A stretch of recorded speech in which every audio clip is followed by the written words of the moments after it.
Bonjour. Nous allons corriger cet exercice. Il s'agit d'un exercice du concours de l'École nationale supérieure polytechnique session 2019. Donc durée 3 heures. C'est l'épreuve de physique. Physique 1, c'est pour l'entrée au premier cycle. Exercice 1, 5 points. On donne la masse d'électrons M égale à 9,1 fois 10 puissance moins 31 kg. La charge d'électrons qu'on a donnée K égale à 9 fois 10 puissance 9 SI. On dit 1. Rutherford a décrit l'atome d'hydrogène par un modèle planétaire. L'électron a un mouvement circulaire de rayon petit r autour du noyau, constitué d'un proton. La force électrique subie par l'électron est dirigée selon la droite proton-électron. Attractive de valeur F égale à KE carré sur R carré. La force de gravitation est négligeable devant la force électrique. On demande sur un schéma clair, représenter la force F vecteur subie par l'électron sans souci d'échelle. 2. Montrer que le mouvement de l'électron est uniforme. 1.3. Établir l'expression de sa vitesse en fonction de KE, petit e, R et petit m. 1.4. Son énergie cinétique en fonction des mêmes paramètres. Petit 1.5. Exprimer son énergie mécanique E en fonction de KE, R, sachant que son énergie potentielle EP est égale à moins KE carré sur R. Quelle est sa limite quand R tend vers plus infini? 2. Différents faits expérimentaux ont conduit Niels Bohr à formuler l'hypothèse suivante. L'électron ne peut se déplacer que sur certains cercles, donc le rayon Rn obéit à la loi V indice n fois R indice n égale à n fois grand K fois 1 sur m, petit n. K étant la constante universelle, K est égal à 1,054 fois 10 puissance moins 34 joules secondes. Petit n, le nombre entier, n supérieur égal à 1, V est la vitesse de l'électron sur le cercle de rayon petit r. 2.1. Déterminer l'expression de Rn en fonction de la constante K, petit k, grand K, petit e. Donc voilà tout ce que vous entendez là. Petit 2.2. Déterminer l'expression de En, énergie mécanique de l'électron sur le cercle de rayon Rn en fonction des mêmes paramètres. Exprimer En en fonction de E1. Calculer E1 et E2 en électrovolts. Quelle cause peut faire passer l'électron de E1 à E2? Voilà, nous commençons directement. Si vous êtes nouveau sur la chaîne, je suis Job Kamdem du groupe de répétition Nabla à Yaoundé au Cameroun. Nous allons commencer immédiatement la correction de cet exercice. Donc, solution.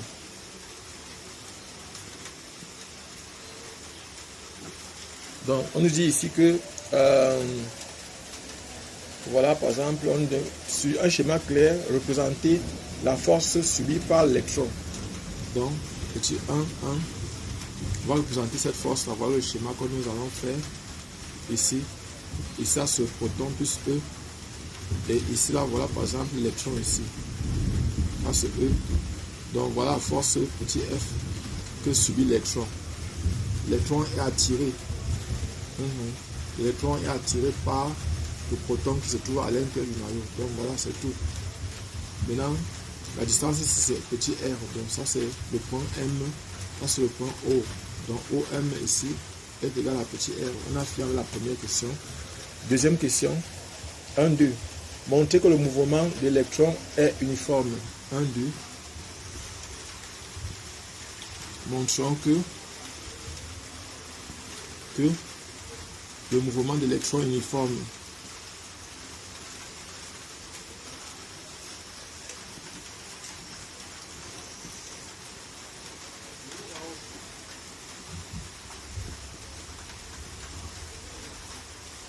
Donc ici, il s'agit, pour montrer que le mouvement est uniforme, il s'agit de montrer que la vitesse ou la norme de la vitesse est égale à une constante. Ce qui signifie avoir un mouvement uniforme que le mouvement uniforme si la norme du vecteur vitesse est une constante.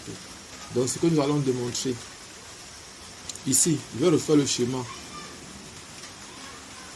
Voilà par exemple ici c'est le proton, ici c'est l'électron, moins E. Et ici par exemple voici la force F ici. Donc nous avons par exemple ici on aura deux forces qui vont agir sur le système. Il y a la force, ça c'est la force d'attraction entre l'électron et le proton. Et maintenant il y a la force aussi, la force d'inertie. Il y a la force d'inertie FI qui sera orientée comme ça. Donc ce que nous allons faire c'est quoi? Ici maintenant on a ici la vitesse V, donc qui est orientée souvent EP, et ça c'est EN. Donc nous allons maintenant avoir ici, non, je vais enlever ça, parce qu'en plaçant l'autre force ici c'est pas bien, je vais enlever ça. Il est simplement la force Fn. Donc on a deux composantes ici, le théorème du centre d'inertie. Avec le théorème du centre d'inertie, on aura ici la force. La seule force qui va agir sur le système, c'est la force électrique qui est égale à la masse multipliée par l'accélération. Or, la force ici a deux composantes. Il y a la force orientée sur la composante tangentielle. La composante tangentielle est nulle. La force orientée sur la composante normale est donc égale à F. C'est donc égal à F. Maintenant, il y a aussi l'accélération. L'accélération a aussi deux composantes. On a l'accélération tangentielle qui est égale à la dérivée de la norme du vecteur vitesse sur la dérivée du temps. Et on a la composante normale. Donc, et ici, on a la composante normale. Donc maintenant, ce qu'on va faire, on va remplacer chacun par sa valeur. Donc on aura ici les composantes tangentielles, c'est 0 ici. Ici, là, c'est F ici. Juste maintenant, qui est donc égal à plutôt la masse multipliée par la composante tangentielle. La composante tangentielle c'est AT. Mettons comme ça AT ici et AN ici. Donc vous voyez tout ce que ici là ça va nous donner un système. On aura ici donc M fois AT égale à 0 et ici on a M fois AN égale à, ça c'est la composante tangentielle, ça c'est la composante normale égale donc à F. Donc voilà ce qu'on aura ici. Or AT, donc on va dire M fois AT égale à 0, ça implique que AT est égal à 0 car M est différent de 0. M est différent de 0. Et ici, AT, la composante tangentielle est égale à la dérivée de la norme de la vecteur vitesse sur la dérivée du temps. Ce qui est égal à 0, ce qui implique que la norme du vecteur vitesse est égale à une constante. Ce qui prouve donc que le mouvement est uniforme. Donc, le mouvement est uniforme de l'électron.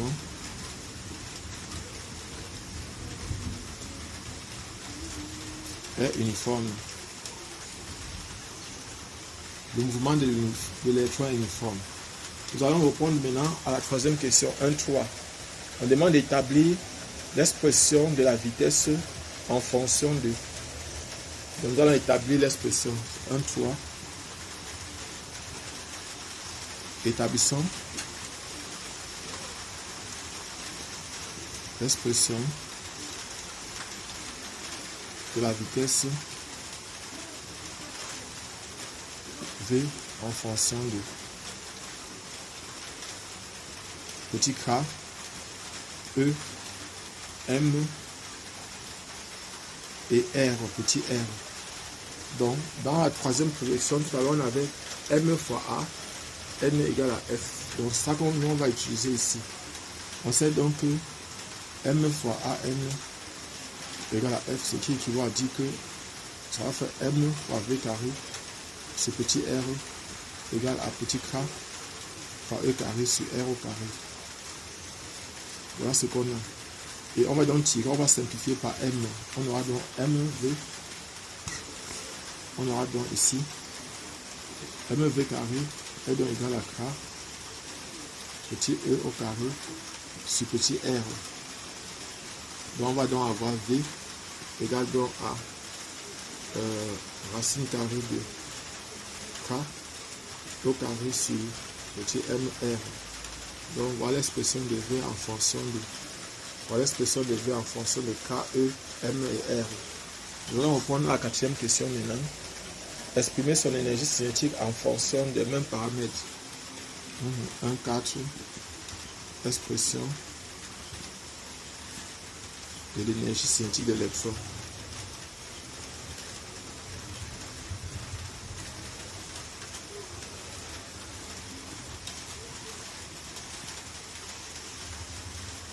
EC égale à 1,5 de M V carré. Donc, V carré, on a là l'expression, ça va faire 1,5 de M V carré, c'est quoi? C'est K E carré sur MR.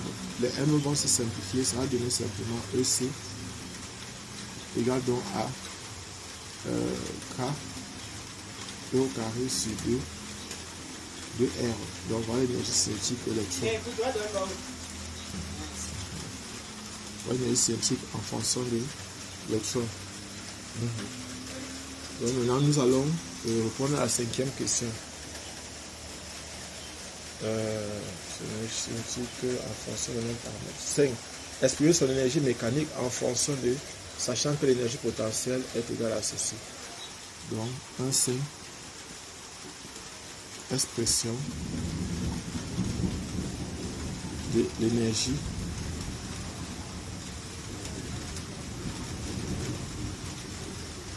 mécanique de l'électron. Donc EM qui est encore égal à E égale à quoi? C'est énergie cinétique plus énergie potentielle. Or, on me dit que l'énergie potentielle est égale à moins K E carré sur R. Donc l'énergie mécanique qui est encore égale à E est donc égale à énergie cinétique qui est égale à K E carré sur 2R moins K E carré sur R qui va donner moins K E carré sur 2R. Alors l'énergie mécanique est donc égale à moins K E carré sur 2R. Oui. Et puis maintenant on a demandé aussi quelle est sa limite quand R tend vers plus infini. Donc la limite de E de l'énergie mécanique quand R tend vers plus infini est égale à la limite de moins K E carré sur 2R quand R tend vers plus infini égale à 0. Voilà ça. Donc maintenant nous allons répondre à la deuxième question. Petit 2. On dit maintenant, différents faits expérimentaux ont conduit Niels Bohr à formuler l'hypothèse suivante. L'électron ne peut se déplacer que sur certaines orbites, sur certains cercles dont le rayon Rn est donné par la relation. Nous avons deux. On a ici Vn fois Rn égale à N grand K maintenant. Oui, R grand K 1 sur M. Et on demande maintenant de déterminer l'expression de Rn en fonction de tout ça. Donc expression de 1, expression de Rn. Donc nous en fonction de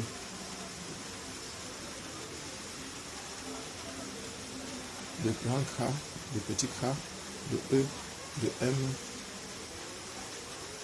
M et de N. Donc pour cela nous allons faire quoi? On va élever cette expression sur le carré. On va avoir donc Vn au carré fois Rn au carré égale à N au carré, grand K au carré fois sur M au carré. On va tirer donc M V carré, Vn au carré, ceci va donner N au carré, grand K au carré, divisé par MR au carré, N au carré. Or on avait d'abord trouvé une expression, c'était M Vn au carré, c'est ça ici. On avait cette expression-ci. Donc nous allons maintenant était égal donc à K, E carré sur Rn. Donc on va poser l'égalité entre les deux, ça équivaut à dire que N au carré, K au carré sur M, Rn au carré égale donc à K, E au carré sur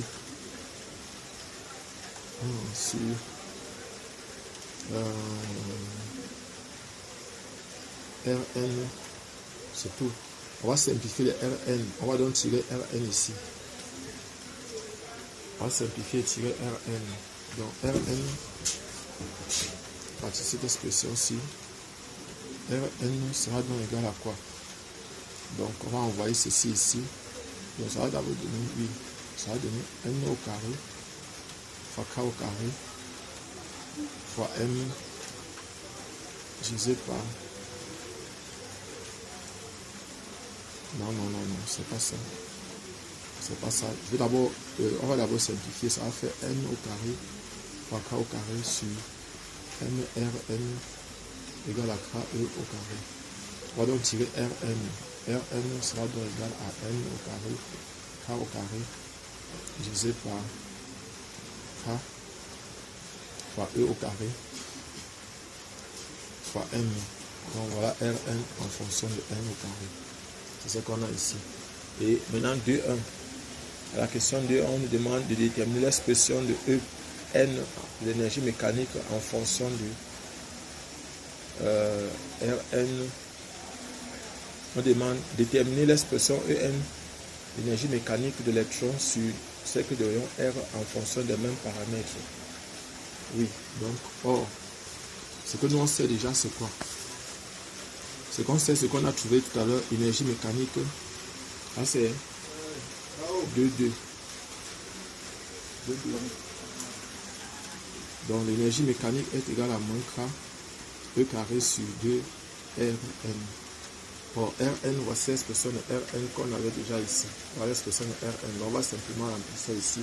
Ça va donner moins 8 K au carré, E au carré, divisé par 2 fois N au carré, K au carré, sur K, E au carré, M. Donc voilà ce qu'on a. On va maintenant faire monter. Ça va donner l'énergie totale En égale donc à, on peut appeler ça l'énergie mécanique, En qui est égal donc à, En est égal donc à moins K au carré. Et ça c'est pas K, c'est K, il n'y a pas de carré sur ça, il n'y a pas de carré ici. On va faire K au carré, E puissance 4, M sur 2 fois K au carré, N au carré. Donc voilà ce qu'on a. Ou encore, on peut encore mettre ça sous la forme moins K carré, E puissance 4, M sur 2K au carré fois 1 sur N au carré. Donc voilà par exemple l'expression de l'énergie mécanique en fonction de N. Maintenant, on va donc, on demande d'exprimer En en fonction de E1. Donc E1 ici. E1 ici c'est pour N égale à 1. Donc, égal à quoi? N égale à 1. On a E1 égale donc à moins K au carré, E puissance 4, M sur 2K au carré, fois 1 sur 1 au carré. Donc ça va faire E1 égale à moins K au carré, E puissance 4, M sur 2K. Donc, et puis maintenant, ça c'est E1. Ça c'est E1 ici. Voilà E1. C'est ça E1 ici. Et on demande maintenant en fonction de E1. Exprimer En en fonction de E1. Donc En est donc égal à E1 sur N au carré. Donc voilà ça. En égale à E1 sur N au carré. Maintenant, on demande, dernière question, de 3 calculer E1 et E2 en électrovolts. 2, 3. Calculons E1 et E2 en électrovolts. Donc déjà, on sait souvent que E1 est égal à 13,6 sur n au carré sur, ça c'est En en électrovolts. Donc n égale à 1, on a E1 égale à moins 13,6 électrovolts. Donc voilà E1. E1 est égal à moins 13,6 électrovolts. Maintenant E2. E2 on remplace, ça va faire 13,6 sur 2 au carré est égal à, ça fait moins 13,6 sur 4. Ça va faire moins 3,4. Donc E2 est égal à moins 3,4 électrovolts. Voilà ce qu'on trouve. E2 est égal à moins 3,4 électrovolts. Maintenant, on nous demande quelle cause peut faire passer l'énergie de l'électron de 1 de E1 à E2. Donc, pour que l'électron quitte de E1 à E2, il faut qu'il s'éloigne du noyau. Et pour s'éloigner du noyau, il faut qu'il reçoive de l'énergie. Donc, si l'électron reçoit une énergie, si l'électron reçoit une énergie, c'est-à-dire une absorption d'un photon d'énergie H nu correspondant à la transition 1,2, correspondant à la transition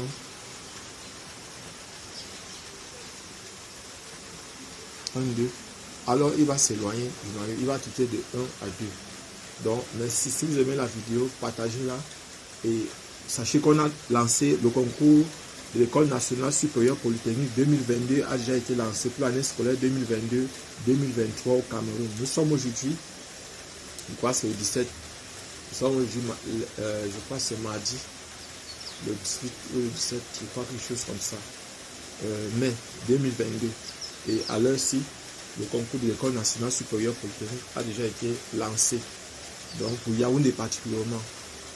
Voilà. Nous avons fini avec cet exercice. Partagez, abonnez-vous et merci.